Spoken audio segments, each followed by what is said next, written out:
जलाते चलो, दीप से दीप जलाते चलो, ज्ञान की गंगा बहाते चलो, ज्ञान की गंगा बहाते चलो।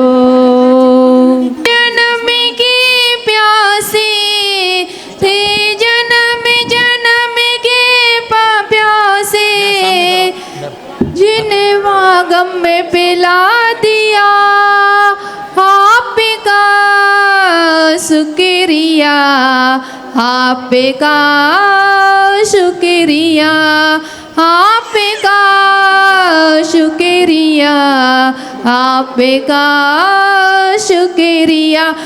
चरणों में जगह मांगी थी, मुझे अपना बना लिया, चरणों में जगह मांगी थी, मुझे अपना बना लिया। बोले परम पूज्य गणेश हमने आरिका रत्न 105 विभाग श्री माता जी।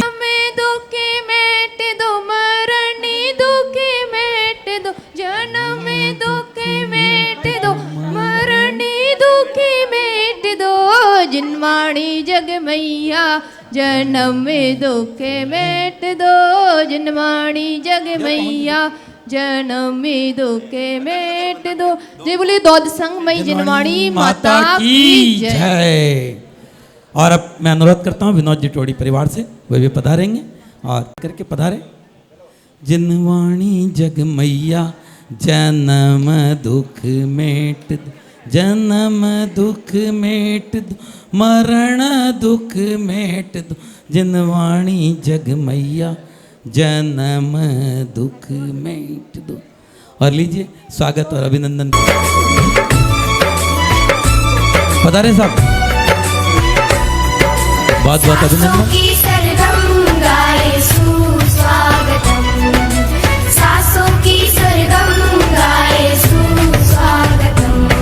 शुभ स्वागतम, शुभ स्वागतम, शुभ स्वागतम, शुभ स्वागतम, सासों की तामेर प्रणते मौली मैली प्रभाणा, बुद्ध्योतकं दलित पापतमोहितानं,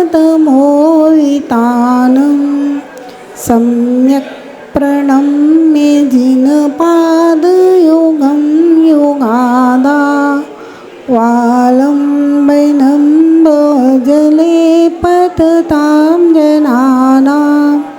जय बोले अनंतानंद पंच परमेष्ठी भगवान की, देवादिदेव एक जरण से आदिनाथ भगवान की, परम पूज्य गणाचार्य गुरुदेव जी 108 विराग गुरुदेव महाराज जी की जय हो। परम पूज्य पट्टाचार्य गुरुदेव जी 108 विशुद्ध सागर जी महाराज जी की जय हो। भक्तामर स्तोत्र की जय हो। आचार्य गुरुदेव जी 108 मानतुंग स्वामी की जय हो। बोले परम पूज्य गणेश हमने आरिका रत्न 105 विभाग श्री माता जी की, आरिका संघ की जय। माता जी कल वाला एक काव्य उच्चारण करेंगे। स्वर्गापवर्ग गम मार्ग विमार्गनिष्ठाः, सत्धर्म तत्व कथनैके पटुस्त्रिलोक्या, दिव्यत्वनैर्भवति ते विशदार्थ सर्व, भाषा स्वभाव परिणाम गुणै प्रयोज्य। हाँ मनोज भैया सुनाओ। वंदनामी माता जी। स्वर्ग पवर्ग गम मार्ग विमार्ग चेष्टा, सद्धर्म तत्व कथनेक पटुस्त्रिलोक्या, दिव्य धनिर्भवति ते विशदार्थ सर्वा, भाषा स्वभाव परिणाम गुणे प्रयोज्य। राजेश जी सुनाइए। स्वर्गापवर्ग गम मार्ग विमार्ग नैष्ठ, सद्धर्म तत्व कथनैक पटुस्त्रिलोक्या, दिव्यध्वनिर्भवति ते विशदार्थ सर्व भाषा स्वभाव परिणाम गुणैः प्रयोज्य। ठीक, बहुत अच्छा। रितेश जी सुना दीजिए। वंदामी माता जी। स्वर्गापवर्ग गम मार्ग विमार्ग निष्ठ सद्धर्म तत्व कथनैक पटुस्त्रिलोक्या दिव्य ध्वनिर्भवति ते विशदार्थ सर्व भाषा स्वभाव परिणाम गुणैः प्रयोज्य। वंदनाई माता जी। आचार्य मानतुंग स्वामी ने अष्टम और अंतिम प्राधिहार्य दिव्यध्वनि का इसमें उल्लेख किया है और बताया कि हे स्वामी, आपकी दिव्य ध्वनि स्वर्ग और मोक्ष मार्ग को गमन करने में साधक स्वरूप है और त्रिलोक के तीनों प्राणियों को समीचीन धर्म में का कथन करने में समर्थ है और परम उपकारी और हितकारी है। संसार की 18 महान भाषाएं और 700 लघु भाषाओं का परिणमन करके उनको स्वाभाविक गुणों में के द्वारा समोसरण में तिरंज को, पशु पक्षी को और मनुष्य सब अपनी अपनी भाषा अपने अपने उसमें समझ पाते हैं। तो ऐसी आपकी दिव्य ध्वनि परम हितोपदेशी और परम कल्याणकारी है। वंदे मातरम। अष्टपात्र्यालों का वर्णन किया। इसके बाद में जब तीर्थंकर भगवान का विहार होता है, स्वेच्छा से विहार नहीं होता, भव्यात्माओं के पुण्य के प्रताप से विहार होता है। और ध्यान रहे, संत समागम हो या तीर्थंकर का समागम हो, पुण्य के प्रताप से होता है।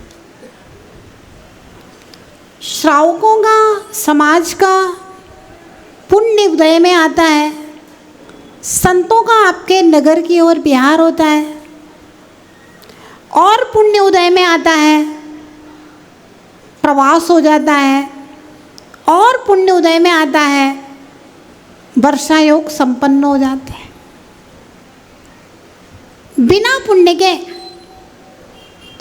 संत समागम नहीं मिल सकता है।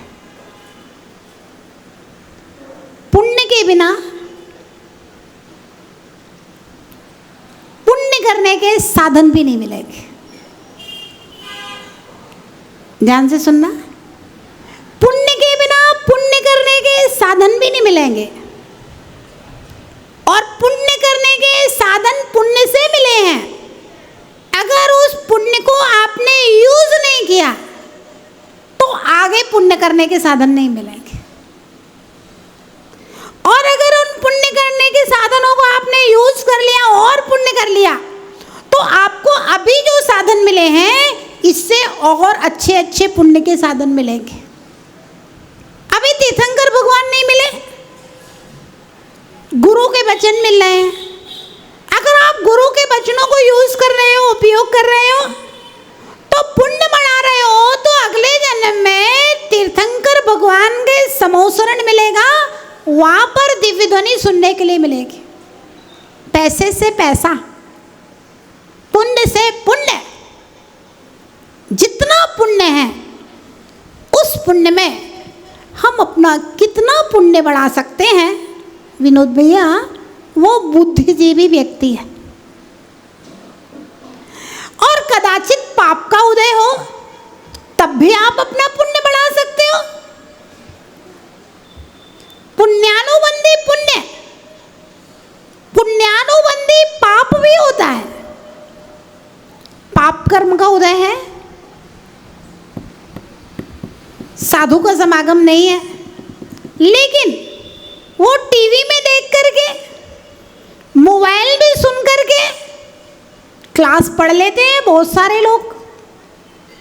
यहाँ जितने लोग बैठते हैं तत्वार्थ सूत्र की क्लास में, उससे ज़्यादा लोग बाहर मोबाइल में यूट्यूब चैनल के माध्यम से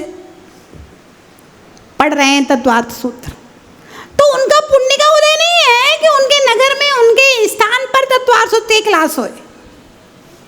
पाप का उदय है, लेकिन फिर भी वो थोड़े से साधन से ही वो अपना पुण्य बढ़ा रहे हैं, तो अगले जन्म में उनका भी पुण्य बढ़ने वाला है।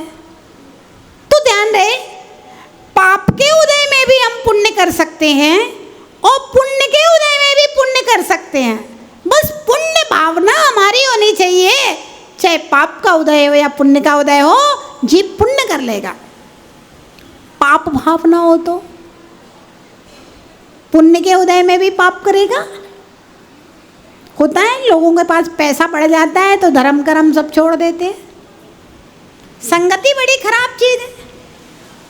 होता ये है, पहले छोटी कॉलोनी में रहता था, छोटे छोटे लोग रहते थे, तो मंदिर रोज आता था, पूजा पाठ करता था। अब पूजा पाठ के प्रताप से भैया पैसा बढ़ गया तो अब वो बड़े बड़े लोगों की कॉलोनी में पहुंच गया।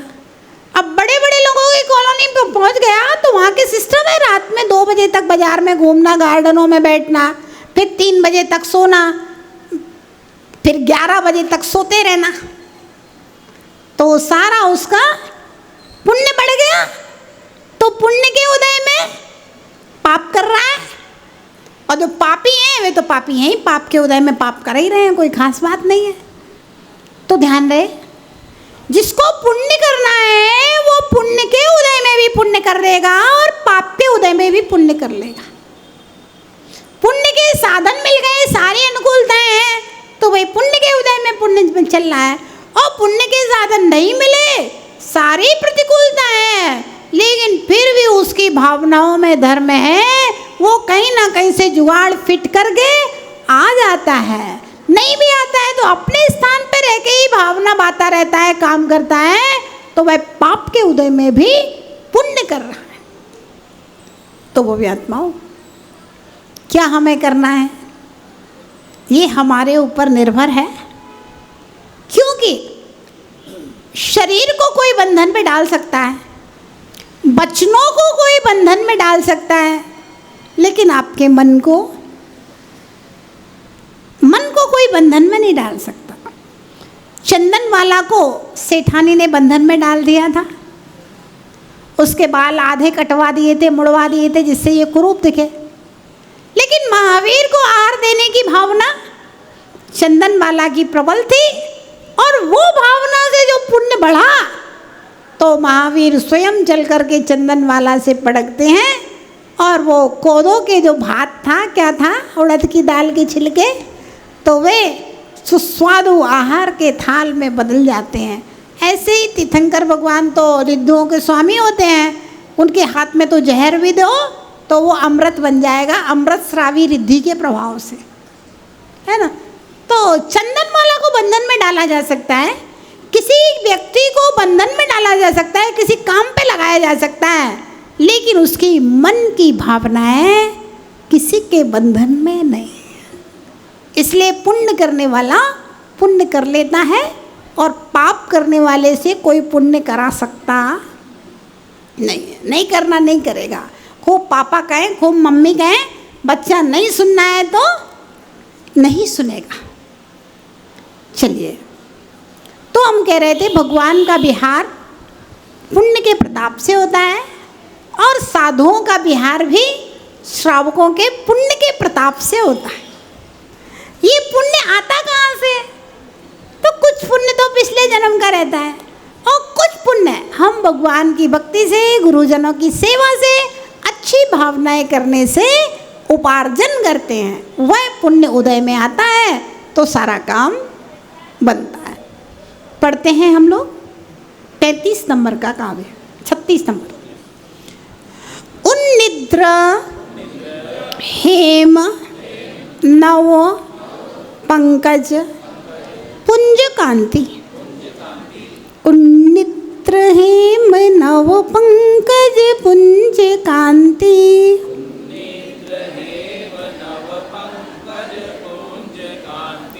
उन्निद्र हेम नव पंकज पुंज कांति,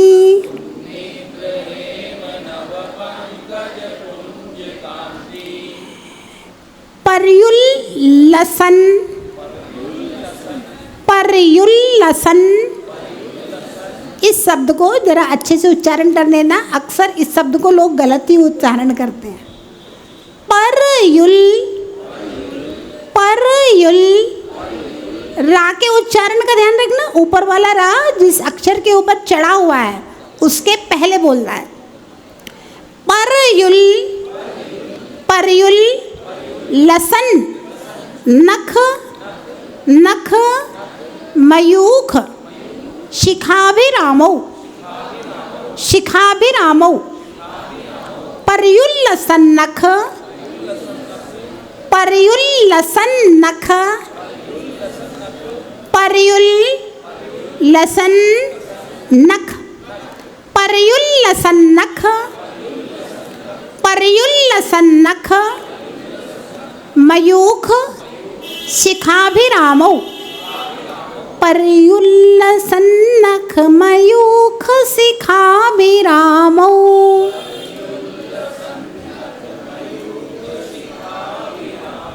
पादौ पदानि, पादौ पदानि तव यत्र जिनेन्द्र दत्तः, पादौ पदानि तव यत्र जिनेन्द्र दत्तः।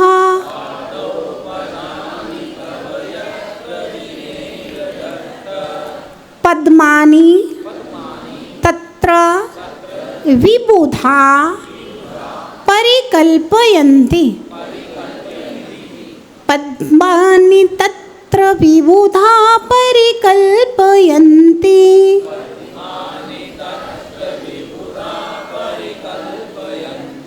पढ़िए पूरा काव्य एक साथ।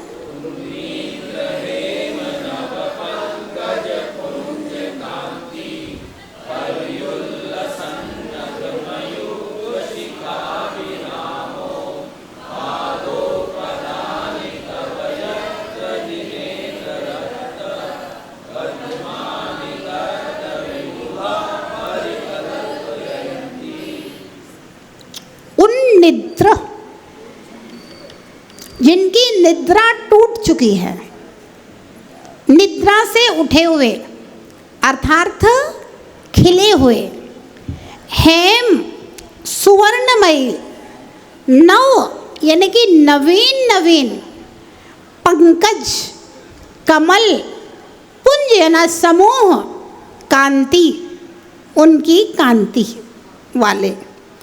पर्युल्लसन नख सर्व ओर फैलने वाली, नख मयूख नखों की किरणों की, शिखाभिरामौ अग्रभाग से सुंदर। पादौ तव पदानि आपके चरण, यत्र जहाँ पर पदानि कदम दत्ता रखते हैं, तत्र विबुधा वहाँ पर देवगण पद्मानी पर कल्पयन्ति कमलों की संरचना कर देते हैं। हे भगवान, जब आपका मंगल विहार होता है उस समय संगपति कौन होता है? तीर्थंकर भगवान का संगपति सौधर्मेंद्र है। पूरी व्यवस्था तीर्थंकर भगवान के गर्भ से लेकर के जन्म, दीक्षा, केवल ज्ञान, मोक्ष तक की पूरी व्यवस्था करता है। तो वह सौधर्मेंद्र कैसी व्यवस्था करता है जब आपका विहार होता है? तो जहाँ भगवान के चरण रखे जाते हैं वहाँ पर खिले हुए स्वर्णमयी नवीन नवीन कमलों की रचना करता है। कितने कमल?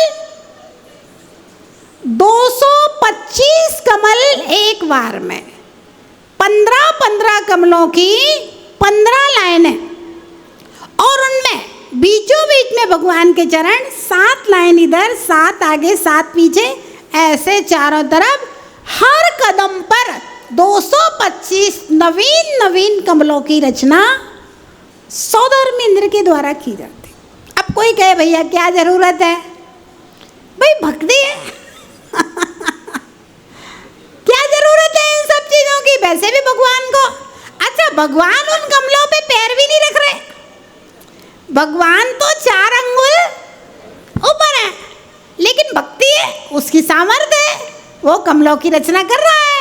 अभी चर्चा चल रही थी ना, मंदिर बनाने में पैसे क्यों बर्बाद करो? तो भैया मंदिर बनाने में पैसे बर्बाद क्यों करो?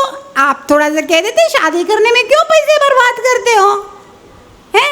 चक्रवर्ती विवाह कर लो किसी तीर्थ पे जा करके, लड़की के माता पिता आ गए, लड़के के माता पिता आ गए, और एक पंडित बुला लो, भावरे डाल लो, और भाई शादी हो गई। इतना सारा डम्पानबाजी, होटल बुक करो, ये करो, वो करो, दुनिया भर की क्या आवश्यकता है शादी में? क्या आवश्यकता है शादियों में पैसा बर्बाद करने की? हमें मंदिर में पैसा बर्बाद दिखता है, लेकिन शादियों में पैसा बर्बाद नहीं दिखता। तीर्थों पे जाते हैं तो लगता है पैसा बर्बाद हो रहा है, लेकिन विदेश घूमने जा रहे हैं, हिल स्टेशन घूमने जा रहे हैं, वहाँ 5-5 हज़ार रुपए दिन के होटल में रुक रहे हैं, वहाँ पैसा बर्बाद नहीं दिख रहा है। और किसने ठेका ले लिया है पूरे समाज के पैसा कहाँ कैसे खर्च करना है? किसने ठेका ले लिया है इस बात का? अब क्या आवश्यकता है भाई सौदामिंद्र को भगवान के चरणों में कमल बिछाने की, और बार नए नए कमल? भाई एक कमल बिछा दो, ये फालतू में ये 225 कमलों की क्या आवश्यकता है? भक्ति है, ध्यान रखना, और ध्यान रहे ये तो तीर्थंकर भगवान का पुण्य है। सौदामिंद्र क्या कर रहा है? सौदामिंद्र तो निमित्त मात्र बनकर के अपना पुण्य संचय कर रहा है। सौदामिंद्र निमित्त मात्र बनकर के अपना पुण्य संचय कर रहा है। ये तो भगवान को तीर्थंकर प्रकृति का उदय है, उनका पुण्य काम कर रहा है कि बिना कहे अपने आप इतने कमलों की रचना सहज हो रही है उसके लिए, तीर्थंकर भगवान के लिए। ध्यान रखना, जिस जीव ने दूसरे जीवों के लिए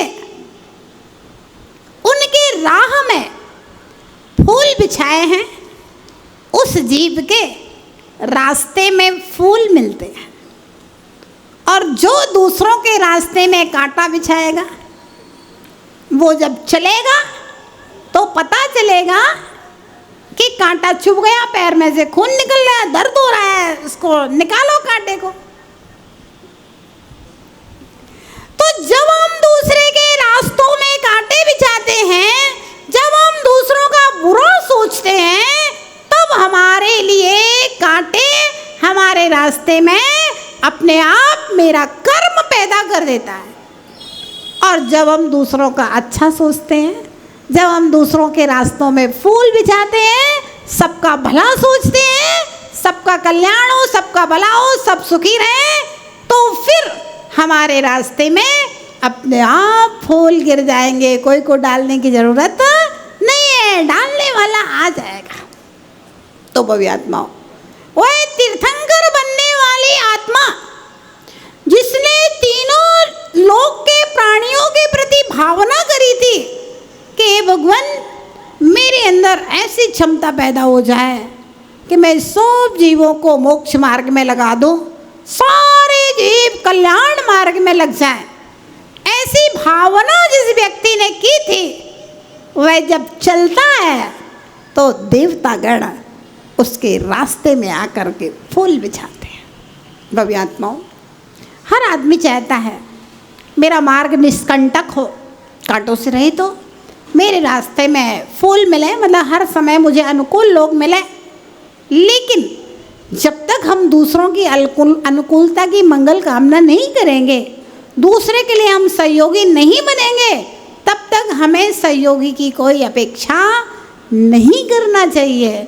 और अगर मुझे मेरे जीवन में, मेरे मार्ग में कांटे बिछाने वाले सहयोगी मिलते हैं, तो समझ लेना ये मेरा कर्म है कि मुझे कांटे बिछाने वाले लोग मिल रहे हैं। मैंने किसी के जीवन में, किसी के रास्ते में फूल नहीं बिछाए थे, कांटे बिछाए थे, तो मुझे कांटे मिल रहे हैं। मैंने अगर फूल बिछाए होते तो मेरे जीवन में भी फूल मिलते। ऐसा मान करके मन में संतोष धारण करके भगवान का भजन करते रहना चाहिए।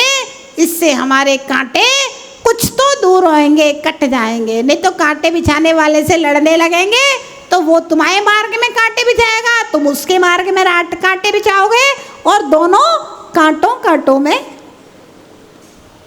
चलते रहेंगे। कमट ने कितने भी कांटे पारसनाथ भगवान के मार्ग में बिछाए हों, लेकिन पारसनाथ ने कमट के मार्ग में कांटे बिछाने की बात कभी नहीं सोची। तो ऐसे ही कोई अगर मेरे मार्ग में कांटे बिछाए तब भी मुझे उसके मार्ग में फूल ही बिछाना है। जो तो को कांटे बुवे ताहे बोए तो फूल। जो तुम्हारे लिए कांटे बोता है उसके लिए आप फूल बोइए। तो ये फूल के फूल हैं, ताको है त्रिशूल। आप फूल बोओगे तो आपको फूल मिलेंगे और जो कांटे बोएगा उसके लिए अपने आप त्रिशूल मिलेंगे। वो अपना कर्म वो अपना समझे।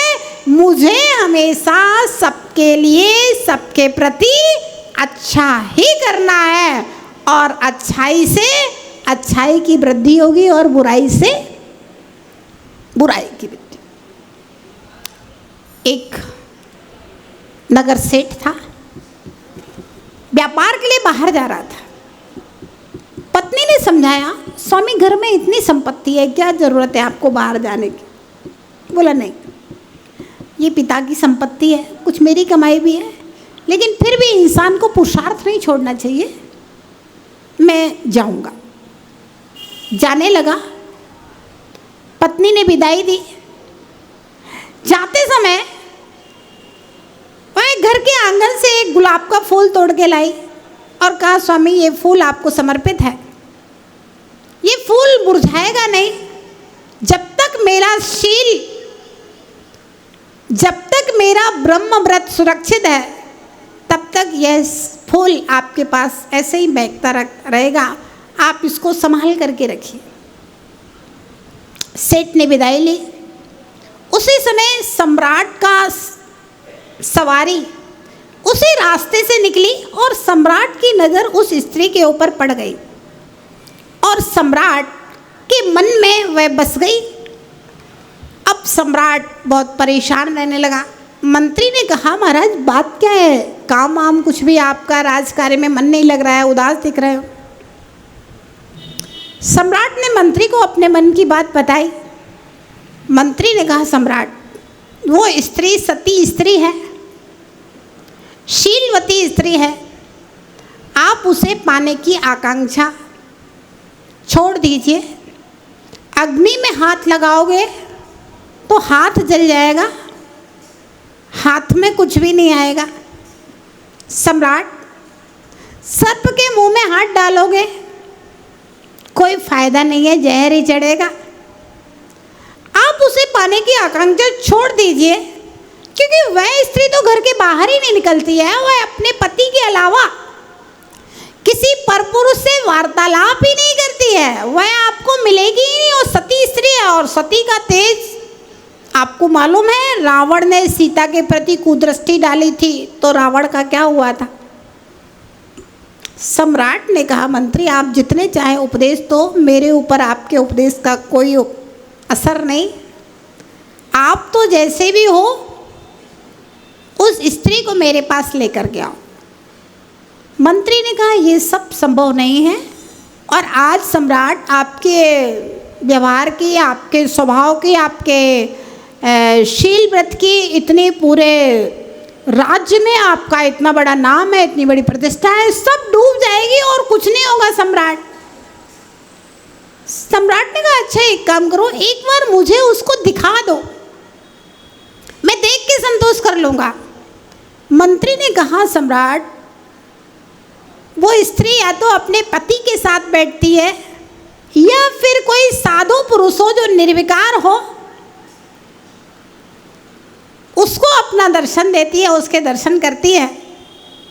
इसके लिए आपको साधु बनना पड़ेगा। सम्राट बोला, ठीक है। सम्राट ने साधु का वेश धारण किया और मंत्री उसका चेला बन करके साधु का वेश धारण करके नगर में प्रवेश करते हैं। सब लोग देखते हैं और युवा साधु इस बार पहली बार नगर में आए हैं, तो चारों ओर हाहाकार हो जाता है। उस स्त्री के पास भी समाचार पहुंचता है, कोई युवा 2 साधु आए हैं अपने नगर में, और सम्राट और मंत्री साधु वेश में उसी स्त्री के बाहर पहुंचते हैं। भिक्षाम देई। वो स्त्री कहती है, महात्मा जी मेरे पति बाहर गए हैं, मैं घर की देरी के बाहर नहीं आ सकती, आप थोड़ा सा अंदर आ जाइए तो मैं भिक्षा दे दूँ। तो राजा और मंत्री दोनों अंदर प्रवेश करते हैं। बोले महात्मा जी मैं आपकी क्या सेवा करूं? तो बोले भिक्षा चाहिए, मैं जो मांगूंगा वही भिक्षा में चाहिए। स्त्री सोचती है साधु महात्मा है, क्या मांगेंगे, दाल चावल रोटी सब्जी मिठाइयाँ फल, और क्या मांगेंगे। सम्राट ने कहा मुझे आम चाहिए। बोले महात्मा जी अभी तो आम का मौसम नहीं है, मैं आम कहाँ से लाऊं, और दुनिया भर की चीज़ें हैं, मिठाइयाँ हैं, नमकीन है, ये वो सब खा लीजिए आप तो। बोला नहीं देना है तो दो, नहीं तो मना कर दो, मुझे तो आम ही चाहिए है। बोली महात्मा जी 2 मिनट रुकिए, मैं आम लेकर के आती हूँ। वह अंदर गई, अपने किचन में भक्तांबर जी की आराधना करती थी। उसने भक्तांबर जी की आराधना की, 36वें काव्य का पाठ मंत्र जाप किया। साधु दोनों सम्राट और मंत्री खड़े हुए हैं और खिड़की में से सब देख रहे हैं। दरवाज़ा खुला है, खिड़की खुली है। उसने आराधना की। आराधना करने के बाद कहा कि हे भगवान, आज तक मेरे द्वार से कोई महात्मा वापस बिना भिक्षा के नहीं लौटा है, और आज मेरी ये दशा है कि महात्मा जी को आम चाहिए और मेरे पास आम नहीं है। अगर मैं शीलवान स्त्री हूँ, मैंने अपने जीवन में कभी भी पर पुरुष का स्मरण भी नहीं किया है, पर पुरुष को चाहा नहीं है मन से भी, तो मेरे हाथ के ऊपर आम का वृक्ष उग जाए। सम्राट देख रहा है, मंत्री भी देख रहा है, खिड़की में से दरवाज़ा खिड़की सब खुला हुआ है। आम का छोटा सा वृक्ष उसके हाथ पर मंत्र के प्रभाव से उग जाता है। स्त्री ने कहा सम्राट ये लीजिए आम का वृक्ष। सम्राट ने कहा मुझे आम का वृक्ष नहीं चाहिए, मुझे आम चाहिए है। फिर स्त्री ने अंदर गई, उसने ध्यान किया, हे परमात्मा, अगर मेरे पति शीलवान हैं, उनने कभी अपने ब्रह्मचर्य को खंडित नहीं किया है, तो इस आम के वृक्ष में आम लग जाए। आम के वृक्ष में आम लग गए। स्त्री ने कहा सम्राट आम लग गए हैं, आप आम ले लीजिए। बोले एक कच्चे आम है, मुझे पका हुआ आम चाहिए, कच्चा आम नहीं चाहिए है। अब वो स्त्री फिर से जाती है, काव्य मंत्र रिद्धि का स्मरण करती है, बोलती है अगर इस नगर का राजा शीलवान है तो ये आम पक जाए। अब आम नहीं पका। मंत्री ने कहा सम्राट आपकी प्रतिष्ठा का सवाल है, आप दुर्भावनाओं का त्याग कर दीजिए, नहीं तो आपकी थू-थू।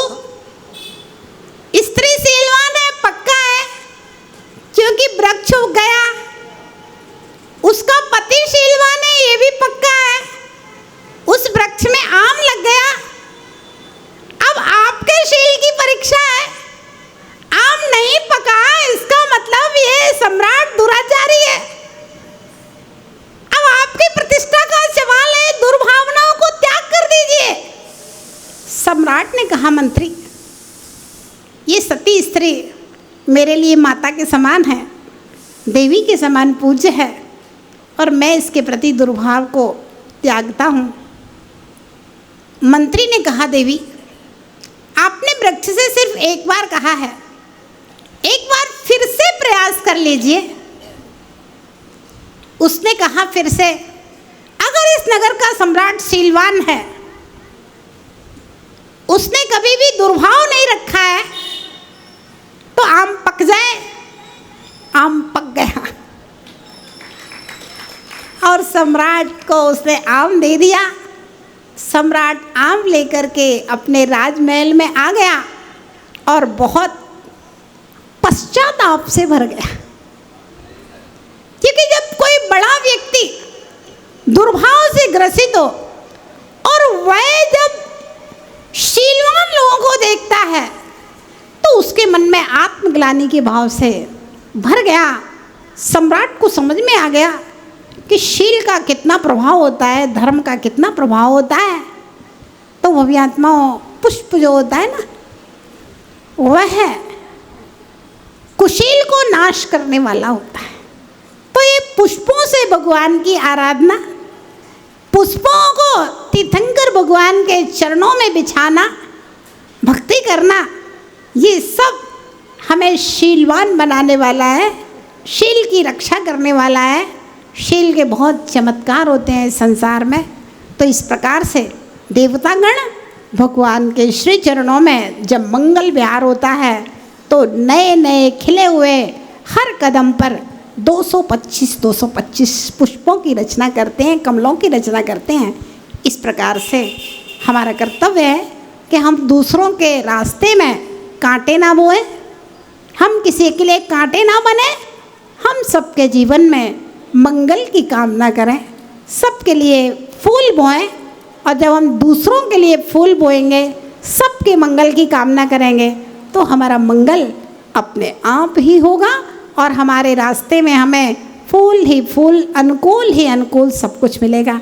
जय बोले महावीर भगवान की जय। परम पूज्य गढ़ली श्रमणीय आरिका रतन 105 विवाह श्री माता जी की जय।